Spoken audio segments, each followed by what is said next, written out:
Bharatiya Janata party जो बिजली की तरह काम करती है, आम जनता को चूसने का। सुनिए सुनिए सुनिए सुनिए सुनिए सुनिए, मैं ही कहता हूँ आप हमारी बात को जरूर सुनेंगे। और ऐसे ही भारतीय जनता पार्टी की धज्जियों पे मैडम बिल्कुल ऐसे ऐसे धज्जियां उड़ाई जाएगी पूरी भारतीय जनता पार्टी। किस मुंह से अपने आप को पत्रकार कह रहे हो? शर्म आनी चाहिए। आप लोगों ने पत्रकारिता की जमीन को बेच खाया है। आप लोगों के मुंह से पत्रकारिता शोभा नहीं देती है। उसूलों पर बात आए तो अपने आप के खिलाफ बोलो, और देश पर बात आए तो अपने बाप के खिलाफ बोलो। मेरा दिमाग मत खराब करिए, मेरा दिमाग मत खराब करिएगा। मैं अपने आप में आ जाऊंगा तो मैं ही नहीं देखूंगा कि महिला पत्रकार है या पुरुष पत्रकार है। आपके पति को चेयरमैन बनाया जाएगा, बस आप शादी कर लीजिए और ऐसे ही दलाली करते रहिए।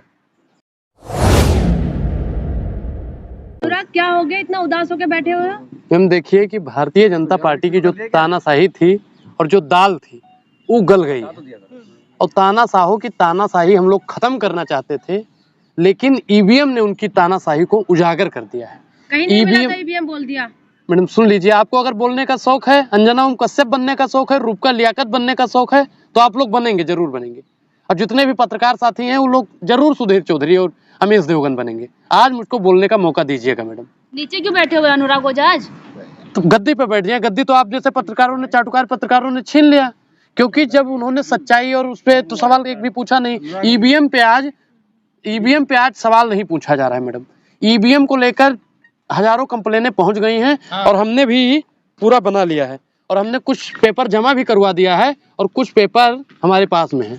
अभी पेपर हम लेकर जमा किए हैं और कुछ पेपर और भी अभी जमा होगा और भारतीय जनता पार्टी का सुपड़ा मैडम ऐसे ही साफ होगा और ईवीएम पे निष्पक्ष जांच होगी। और मुझे विश्वास है कि मेरी याचिका से सुप्रीम कोर्ट और चंचूड़ पे मुझे 1101% विश्वास है कि हमारी बात को जरूर सुनेंगे। और ऐसे ही भारतीय जनता पार्टी की धज्जियों पे मैडम बिल्कुल ऐसे ऐसे धज्जियां उड़ाई जाएगी पूरी भारतीय जनता पार्टी की। जो उनकी तानाशाही, देखो चिड़िया चरंगुर भी बोलने लगे कि मोदी जी तानाशाही करता है करता है करता है, और मोदी जी की तानाशाही को अब देश की जनता नहीं चलने देगी। कांग्रेस कर्नाटक जीतती है, तेलंगाना जीतती है, तो ईवीएम में कोई मैं बताता हूँ, ईवीएम के प्रति हम लोग शुरू से बोलते आए हैं। ईडी और सीबीआई उनकी है और ईवीएम सिर्फ छोटे छोटे राज्यों को जिता दिया जाता है। अगर मोदी जी में हिम्मत थी तो एक बार बैलेट पेपर से चुनाव क्यों नहीं करवाते हैं? ये सवाल आज भी है, कल भी रहेगा और आने वाले वक्त में ये सवाल पूछते रहेंगे।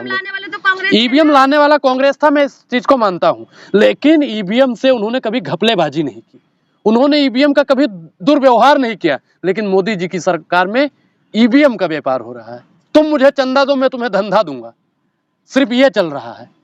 अब इस चंदे और धंधे की राजनीति को खत्म करने के लिए कांग्रेस के जितने भी दिग्गज नेता हैं, इंडिया अलायंस के जितने भी नेता हैं, सबको सड़क से लेकर संसद तक हड़ताल करना चाहिए और सुप्रीम कोर्ट में ले जाकर याचिका देनी चाहिए। हमने तो मैडम अपनी याचिका पकड़ा दी है। अब कांग्रेस के नेता कितनी याचिका देते हैं? कि कांग्रेस के अंदर कमी है? नहीं मानते। कौन सी कमी है आप गिनवाइए। और क्या कौन सी कमी है? बोला नहीं था। देखिए मैं क्या कह रहा हूँ, देखिए उनका वो पर्सनल विचार हो सकता है, कांग्रेस पार्टी उसका 1% भी समर्थन नहीं करती है। वो उन्होंने अपना खुद कह दिया, वो खुद भुगते हैं।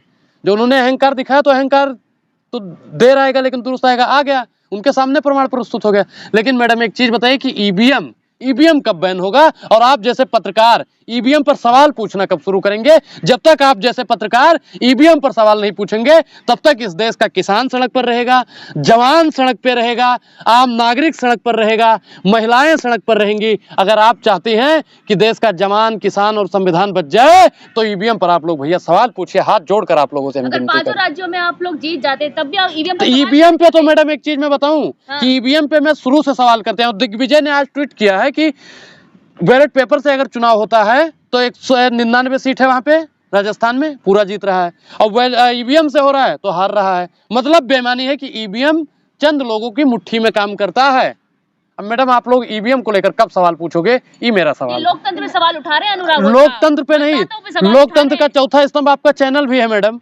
और चैनल अडानी जी के लिए और जैसा के पापा के लिए जब काम करने लगे तो लोकतंत्र पर जरूर सवाल उठना चाहिए। उसूलों पर बात आए तो अपने आप के खिलाफ बोलो और देश पर बात आए तो अपने बाप के खिलाफ बोलो। आज मैडम देश पर बात है, देश के लोकतंत्र की हत्या हो रही है, संविधान की आए दिन हत्या हो रही है। लेकिन आप लोग मैडम क्या, आप लोगों को तो विज्ञापन मिल जाता है, आप लोगों का काम हो जाता है, लेकिन हमको बताइए कि हमारे पास डिग्री होते हुए भी रोजगार नहीं मिलता है। उन किसानों को बताइए जो दिन रात मेहनत करते हैं, खेत में कड़ी धूप में मेहनत करते हैं, उनको उनका अधिकार नहीं मिलता है। ये कितना बेईमानी अरे है। दिन रात जवान सुनिए मैडम, दलाली करने करिए आप, सुनिए मेरा दिमाग मत खराब करिए, मेरा दिमाग मत खराब करिएगा। मैं अपने आप में आ जाऊंगा तो मैं ही नहीं देखूंगा कि महिला पत्रकार है या पुरुष पत्रकार है। ठीक है, मुझे अपने आप का आपा मत खोने आप दीजिए। महिला का अपमान करेंगे। हैं? सवाल अगर महिला पत्रकार बेटी पढ़ाओ बेटी पढ़ाओ का अपमान कौन कर रहा था, आप बताइए। आप भी तो वही भाषा इस्तेमाल मैंने वो भाषा नहीं, मैंने क्या कहा, मैं अभी भी कह रहा हूँ कि आप मुझे मेरे आपे में मत आने दीजिएगा। मैं बौखलाई तो आप है मैडम, बौखलाई आप है। हार को तो कांग्रेस पार्टी ने पहले ही स्वीकार कर लिया है। तो आप भी करिए फिर। तो मैं बोल तो रहा हूँ कि हमने हार को तो स्वीकार कर लिया है।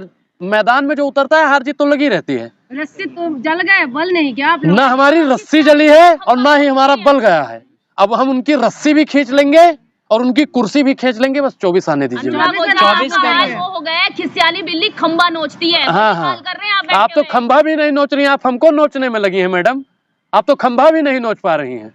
अच्छा है कि हम बिजली वाले खंभे को नोच रहे हैं। भारतीय जनता पार्टी जो बिजली की तरह काम करती है, आम जनता को चूसने का। सुनिए सुनिए सुनिए सुनिए सुनिए सुनिए, मैं ही कहता हूँ, ए भैया यही दलाली करना है, ठीक है, यही दलाली अगर करोगे, अगर अच्छा बीजेपी में ज्वाइन हो जाइए, बेइज्जती नहीं होना पड़ेगा। अच्छा, आय हाय रे, आय हाय बेईमानी, बीजेपी ही ज्वाइन करके आए हो का? बीजेपी ही ज्वाइन करके आए हो का? आरएसएस वाला डंडा लेकर तभी घूमते हो। मोदी ब्रांड है, कौन सी ब्रांड है भाई? 4 राज्यों में। अच्छा, मोदी ब्रांड में बनता क्या है? मोदी ब्रांड में बनता क्या है? आइए सामने आइए, दलाली पीछे। सुनिए सुनिए सुनिए, मोदी ब्रांड में बनता क्या है? जनता को बेवकूफ बनाया जाता है। मोदी ब्रांड में लोगों को चापलूस बनाया जाता है। मोदी ब्रांड में अंधभक्त बनाया जाता है। मोदी ब्रांड में पत्रकारों को चापलूस बना दिया जाता है। जिस बीजेपी ज्वाइन कर लीजिए। आपने बीजेपी हो गए। आपने ज्वाइन कर लिया क्या? आपने ज्वाइन कर लिया क्या? ईवीएम पे पत्रकार हो? पत्रकार का मतलब क्या होता है बताना, डिग्री दिखाना अपनी पत्रकारिता की। ना आपके चाचा अपनी डिग्री दिखा पाते हैं और ना आप जैसे पत्रकार अपनी पत्रकारिता की डिग्री दिखा पाते हैं। आप पत्रकार कहते हैं, किस मुंह से अपने आप को पत्रकार कह रहे हो? शर्म आनी चाहिए। आप लोगों ने पत्रकारिता की जमीन को बेच खाया है। आप लोगों के मुंह से पत्रकारिता शोभा नहीं देती है। अरे दलाली, बिल्कुल मैं फोड़ रहा हूं, मैं ईवीएम पे सवाल कर रहा हूं। आप लोग अपने आप को पत्रकार मत कहिए। आप लोग कहिए कि हम लोग संघी हैं। आप लोग ही कहिए कि हम लोग बीजेपी की विचारधारा को मानते हैं। आप लोग बोलिए, अपने आप को पत्रकार कहते हैं, शर्म आनी चाहिए। पत्रकार बन रहे हो, पत्रकार बनना है तो रवीश कुमार बन के दिखाइए। शांति से बोलना मत बोलना। चले गए, पर्ची नहीं निकाले। देखिए, मैं सबसे बड़ी पनौती तो बालेश्वर धाम है, मैं उस पर बताऊंगा पूरा। पूछिए कैसे? नरोत्तम मिश्रा को कौन कौन पत्रकार जानता है? सभी जानते हैं। नरोत्तम मिश्रा हार गया ना, और बाबा ने आशीर्वाद दिया था, तथास्तु। तो कमलनाथ को भी सुनिए भाई, भाई आपको बोलना है तो आप ही बोल लीजिएगा। आशीर्वाद दिया था, तथास्तु। बोले गमछा दिया था ना, कहे बालाजी की कृपा चकाचक बरसेगी। अब बताइए, हनुमान जी को पता है कि सही क्या है और गलत क्या है। अरे वो नहीं जीते तो क्या हुआ? पार्टी का तो परचम लहरा गया। पार्टी तो जीत गई, ठीक है, पार्टी अलग बात है, लेकिन जिसको बालेश्वर बाबा ने, धीरेन्द्र शास्त्री ने आशीर्वाद दिया था, वो कैसे हार गया? आप लोग उनको भगवान मानते हैं ना। अब भगवान का आशीर्वाद मिलके नरोत्तम मिश्रा कैसे हार गया? मैडम, ईडी और सीबीआई और ईवीएम सब पर बैन लगाओ, तभी ये देश सुरक्षित एक होगा। मोदी सब में भारी, एक मोदी महंगाई पर भारी है, एक मोदी बेरोजगारी पर भारी है, महिला सशक्तिकरण पर भारी है, किसान पर भारी है, जवान पर भारी है, इस देश के लोकतंत्र पर भारी है।